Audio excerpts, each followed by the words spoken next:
আসসালামু আলাইকুম। Hello everyone, কেমন আছো সবাই? আল্লাহর অশেষ রহমতে নিশ্চয়ই ভালো আছো, সুস্থ আছো। আমরাও ভালো আছি আলহামদুলিল্লাহ। ওয়েলকাম করছি ডেইলি একটি নতুন ব্লগে।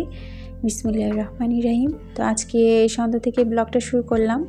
এই তো মাগরিবের নামাজ পড়ে নিয়ে একটু নুডলস রান্না করে নিচ্ছি।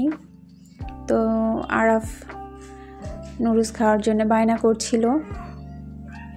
তো এদিকে আমি সবজিটা ভেজে নিচ্ছি, সাথে কিন্তু নুডলসটাও সিদ্ধ করে নিচ্ছি। আর সবজি দিয়েছি বাঁধাকপি, গাজর, টমেটো আর সিম দিলেও কিন্তু নুডলসের মধ্যে খুবই ভালো লাগে, বোঝাই যায় না যে সিম দিয়েছি। তো প্রথমবার আজকে সিম দিলাম। তো আমি বলছিল সিম দিবি নুডলসের মধ্যে, তো বললাম যে দেখি আজকে খেয়ে কেমন লাগে। তো সিমটা দিলেও কিন্তু বেশ ভালোই লাগে, খারাপ লাগে না। আর এদিকে আম্মু কিন্তু নুডলস রান্নায় আমাকে সাহায্য করছে, বলছে ভিডিও নিচ্ছ আবার রান্না করছো, আমি আছি যেহেতু দাও আমি একটু সাহায্য করি। মারা তো এমনই হয়, সন্তানকে কষ্ট দিতে চায় না, নিজের শত কষ্ট হলেও সবসময় সাহায্য করার চেষ্টা করে। আর এই লম্বা নুডলসটা মানে ম্যাগি নুডলসটা খেতে কিন্তু ভীষণ ভালো লাগে, বিশেষ করে সবজি দিয়ে, সবজি চিকেন দিয়ে খেতে কিন্তু খুবই ভালো লাগে। তো আমি ডিম দিয়েছি। তো আরাফের পাপার জন্য রেখে দিয়ে আমরা তিনজন খেতে বসে পড়েছি। তো আজকে হঠাৎ করে আরাফ দুপুরবেলা ওর পাপা বাসায় আসার পরে দুপুরে ডেকে এনে ফ্রিজ খুলে বলছে পাপা মিষ্টি দাও, মিষ্টি খাবো। তো আমরা তো রীতিমতো সবাই অবাক হয়ে গেছি। ও এভাবে কখনোই কিন্তু মিষ্টির জন্য আবদার করেনি বা বায়না করেনি। তো আজকে এইভাবে দুপুরবেলা হঠাৎ করে মিষ্টি খেতে চেয়েছে। আমরা তো রীতিমতো অবাক হয়ে গেছি। তো আমরা কিন্তু ওর কথা শুনে হাসছিলাম। তো বাচ্চারা কিন্তু এভাবে যদি কিছু একটা বলে কিন্তু খুবই ভালো লাগে। আর কি বলবো, অসম্ভব ভালো লেগেছে যে আমার বাবাটা বড় হয়ে যাচ্ছে। তো ছেলে যেহেতু বলেছে, রাতে কিন্তু ওর বাবা ফেরার পথে যে মিষ্টি নিয়ে এসেছে। তো আমি যে তোমাদের দেখাচ্ছিলাম, ও কিন্তু আমার হাত থেকে নিয়ে চলে এসেছে। সন্তান যেটাই খুশি হয় মা বাবা কিন্তু সেটা করার চেষ্টা করে। তো ও কিন্তু মিষ্টিগুলো প্রতিটা এইভাবে কামড় দিয়ে রেখে দিচ্ছিল। ও সম্পূর্ণ একটা মিষ্টি খায়নি, কিন্তু ও যতটুকুই খেয়েছে তাই দেখে আসলে ভালো লেগেছে, যেহেতু একটা জিনিস খেতে চেয়েছে। আর ওর পাপাও ওই মুহূর্তে আসলে ও যদি সামনে তখনই এনে দিতে পারতো, মনে হয় ও তখনই শান্তি পেত, এমন একটা অবস্থা।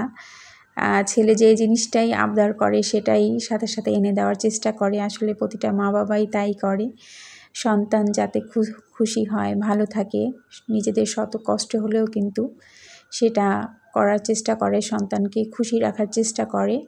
তো সকালের কোনো কিছুই আর তোমাদের মাঝে শেয়ার করলাম না, সরাসরি রান্না থেকে আবার ভিডিওটা অন করেছি। তো এদিকে অনেক দিন পরে তাল বেগুন রান্না করছি। তো আমার আগের ভিডিওতে তোমরা দেখেছো, আমি কিন্তু দেখিয়েছিলাম বেগুনটা অনেকটা দেখতে লাউয়ের মতো দেখা যায়, হঠাৎ করে দেখলে কিন্তু বোঝা যায় না। তা আমি বরগুনাতে এসেই এত বড় বেগুনটা খেয়েছি, এর আগেও কয়েকবার এনেছে আরাফের পাপা। আর ওর সামনে পড়লেই নিয়ে আসে এই বেগুনটা। বিশেষ করে অন্যান্য বেগুনের থেকে এই বেগুনটা খেতে অসম্ভব ভালো লাগে, একদম বিচি কম থাকে। আর কত বড় বেগুনটা, কতটুকু হয়ে গেছে। তো আমি কিন্তু আরাফকে সকালে নাস্তা খাওয়াচ্ছিলাম, তার ফাঁকে এসে দেখি আম্মু বেগুনগুলো কেটে ধুয়ে মাছ সব কিছুই সুন্দর ভেজে নিয়েছে। এখন বলছে তুমি রান্না করো। তো আর এই বেগুনটা খুবই তাড়াতাড়ি কিন্তু রান্না হয়ে যায়। আর প্রথমবার যেদিন বাসায় নিয়ে এসেছিল, আমি কিন্তু দেখে প্রথমে মনে করেছিলাম, দূর থেকে দেখে মনে করেছি লাউ এনেছে। পরে যখন বাজার গুছিয়ে নিচ্ছিলাম তখন দেখি যে বেগুন। আমি রীতিমতো দেখে সম্পূর্ণ অবাক হয়ে গেছি। তো এদিকে দেখো আমার তরকারি রান্না হয়ে গেছে, আমি এরকমই উঠিয়ে নিব, লবণটা চেক করে নিয়েছি। আর মাশাআল্লাহ অসম্ভব মজা লেগেছে খেতে। সুরমা মাছ দিয়ে রান্না করেছিলাম, ঝোলটা যদিও পরবর্তীতে অনেকটাই কিন্তু কমে গিয়েছিল। আর অনেক দিন পরে এই যে ঢ্যাঁড়স নিয়ে এসেছে, ঢ্যাঁড়সটা কিন্তু আমার খুবই পছন্দ। তো এই ঢ্যাঁড়স ভাজিটা কিন্তু একটু লাল লাল আর আস্তে আস্তে থাকলেই কিন্তু বেশি ভালো লাগে। অনেকেই আছে ভাজি করার সময় ভেঙে ফেলে, কিন্তু সেরকমটা খেতে ইচ্ছে করে না। তো আম্মু ভাজি করার সময় বলছিল ঢ্যাঁড়সটা যেন না ভাঙে, একটু আস্তে আস্তে থাকে, ওইভাবে ভাজি করে নিও। আর এই যে আরাফের তরকারিটাও বসিয়ে দিয়েছি। তা আমি দেখো এই যে আরাফকে গোসল করিয়ে ফ্রেশ করে দিয়েছি রান্নার ফাঁকে। তো সে কিন্তু এই যে দেখো ফ্রিজ খুলে মিষ্টি নিয়ে এসেছে। হ্যাঁ নিয়ে আসো।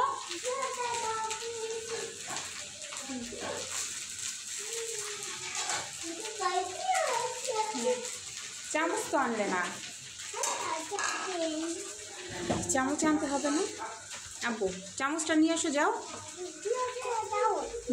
হয়েছে হয়েছে।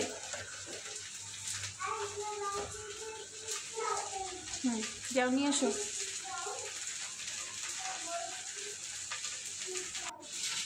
এখন খাও খাও, কামড় দাও কামড় দাও কামড় দাও, দাও কামড় দাও, বিসমিল্লাহ।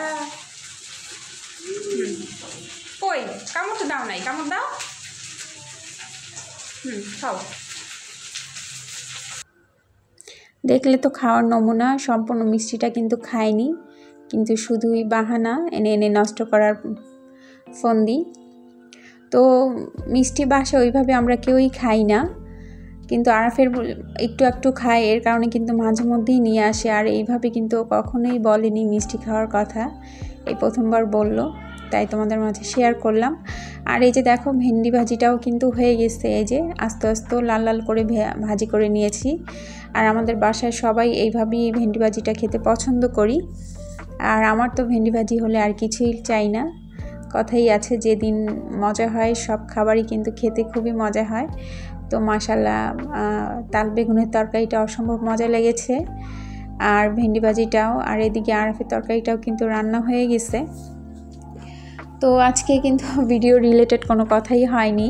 ভিডিওটি এই পর্যন্ত যারা কন্টিনিউ করেছো অথচ মূল্যবান একটা লাইক দিতে ভুলে গেছো, তারা কিন্তু অবশ্যই মূল্যবান লাইকটা দিয়ে সম্পূর্ণ ভিডিওটি দেখো, প্লিজ স্কিপ করো না।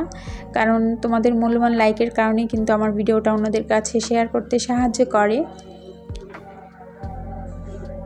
তো অলরেডি যারা লাইক দিয়ে ভিডিওটি কন্টিনিউ করেছো তাদের জানাই অসংখ্য অসংখ্য ধন্যবাদ। তো এই যে রান্না শেষে এখন চুলাটা ক্লিন করে নিচ্ছি। আর সব সময় রান্না শেষে আমি সাথে সাথেই চুলাটা ক্লিন করে নিই, কোনো কাজই ফেলে রাখি না।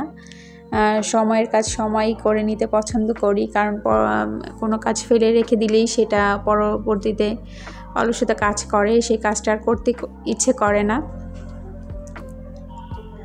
আর আমি সব সময় রাতেও কিন্তু আমি শোয়ার আগে চুলাটা পরিষ্কার করে নেই। এছাড়া সকালেও আমি ঘরটা যখন পরিষ্কার করি আমি চুলাটা আগে মুছে নেই।